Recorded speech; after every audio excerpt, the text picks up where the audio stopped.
I'm in Portland, and I've been doing a lot of stuff the last few days.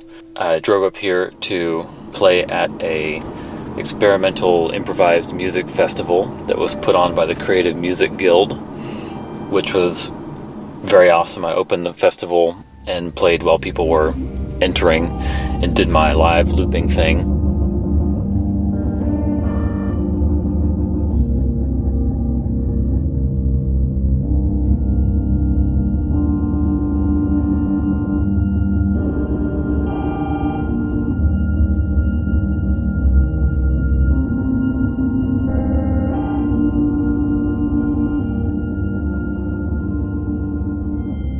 And the setup was really cool. It was in a giant warehouse art gallery space where they had 3 different stages set up, and the audience would move from one location to the other while people were playing.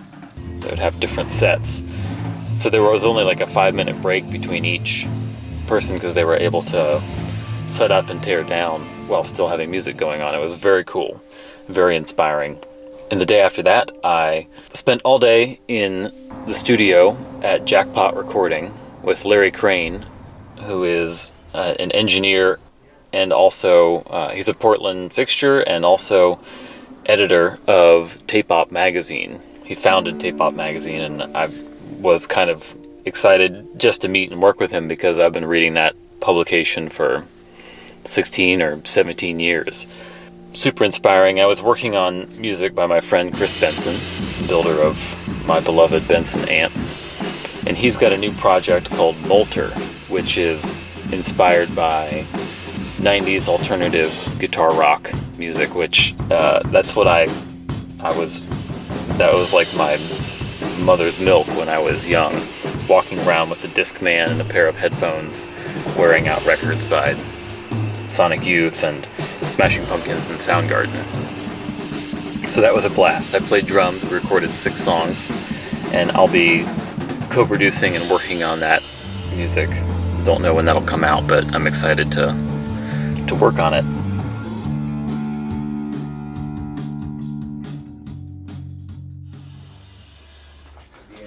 Pretty good. It's pretty good. There's a couple of little like drum things, like just like a kick here or there that I would be tempted to scooch, but I think that's the best feeling take so far. Yeah.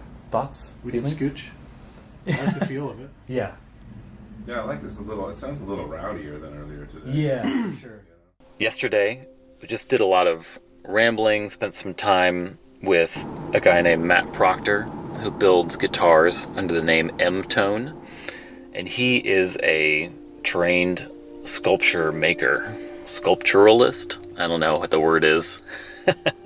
But he builds these incredible, one-of-a-kind guitars using all sorts of materials, metal, steel, copper, and applies all of these beautiful organic finishes to the materials. There's one guitar that I really loved that had steel and fused glass, which I guess is a process where you apply powdered glass to steel and then you bake it in a kiln until it gets really hot, and it was the most like beautiful sensual texture, sensual in the sense of just like it appealed to the senses. And he has an amazing shop. It's just a beautiful shop that has this natural light and a bunch of his sculptures and guitars in progress, and that's like those are my happy places to see people working in their locations. So when I played this one, like the sound field of it is so wide that it was just like, it's like I don't need to do anything else, I just hang out and listen to this for a while. And some of the other ones, like the one with the broilers, it's brighter and it's like, I'm playing more skittery, yeah, it's like.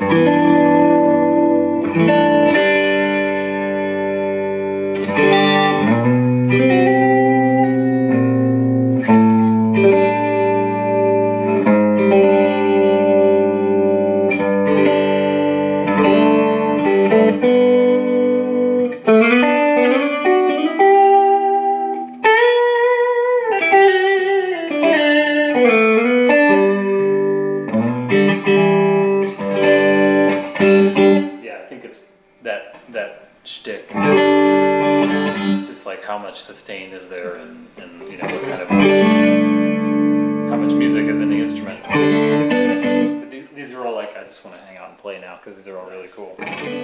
How does it compare to like, you make a guitar and it's kind of like a sculpture, but then it goes out and has this other life, ideally.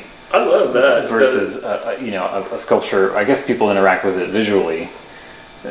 Yeah, it's nice to know that people are, you know, touching it and playing, hopefully, and like drawing other people in with it. Right. And then I also like the idea that I hope this happens. That if I make a guitar, that if I do it right, that when someone picks it up, it's challenging them to come up with different things, or helping them come up with new ideas, things they wouldn't have thought of, new approaches to playing. Even if it's really subtle, you know, just Right. like just that, you know, you're approaching or learning the guitars differently. Right.